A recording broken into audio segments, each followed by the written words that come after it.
नाही, महाविकास आघाडी तर सगळ्याच जागांवर उत्तर काय आणि दक्षिण काय सगळ्याच जागांवर अहमदनगर जिल्ह्यातील एकूण जागांपैकी काँग्रेसचा किती जागांवर दावा नाही, असेल? असं तसं तर काँग्रेसनं मागितलं आहे. अकोले, संगमनेर तर आहेच आहे, शिर्डी मागितलेलं आहे. त्याच व्यतिरिक्त आमचं श्रीरामपूर आहे, श्रीगोंदा आहे, आमच्याकडं नगर आहे. या सगळ्या गोष्टी आम्ही मागतो आहोत. काय परिस्थिती काँग्रेसची किंवा महाविकास आघाडीची एकंदरीत या नगर जिल्ह्यामध्ये राहील? नगर जिल्ह्यात खूपच यशस्वी राहू आम्ही. आपल्या लक्षात येईल की 12 जागा म्हणजे काही होऊ शकतं. ज्यावेळेस आमच्या राज्यात 180पेक्षा जास्त जागा येण्याची परिस्थिती आहे, त्यावेळेस तुम्ही नगरचा विचार केला पाहिजे. नगर तर चांगलंच राहील. शिर्डीवाले म्हणतात की आम्ही संगमनेरातून लढू, मात्र त्यांची शिर्डीची जागा येईल आपण तर स्वागत केलं ना. ते येत असतील तर स्वागत आहे असं सांगितलंय. आणि मीच नाही, संगमेर तालुक्यातली सगळी जनता त्यांचं स्वागत करायला तयार आहे. 12 जागा ज्या आहेत त्यापैकी भाजप किती जागांसाठी आग्रही आहे?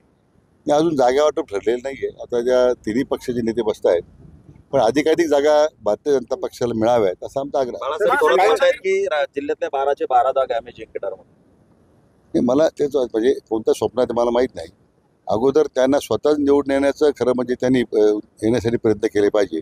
नंतर बाकी जिल्ह्यात जागाचा वैभव काय ते सुजय नाही, ते म्हणतात सुजय नाही. स्वतः राधाकृष्ण विखे यांनी माझ्या समोर येऊन निवडणूक लढवली संगमनेर. असं की त्याला काही त्यांनी आव्हान द्यायची गरजच नाही. जनतेची इच्छा असेल तर आम्ही जरूर बरं. त्यात काही वागू काय मतदारसंघ काय कोणाच्या बघते तर नाही ना. त्या काही कोणाच्या काही नावाने ताम्रपट लिहून गेलं काय. जनतेचा मतदारसंघ आहे, जनतेने ठरवलेलं आहे. हे काय प्रायव्हेट लिमिटेड कंपनी नाही ना. शिर्डीमध्ये इतर भाजपचे अनेक उमेदवार आहेत म्हणजे इच्छुक आहेत आणि तुम्ही तिकडे भारतीय जनता पक्षाची काळजी त्यांनी का करावी? त्यांना भाजपात यायचं आहे का?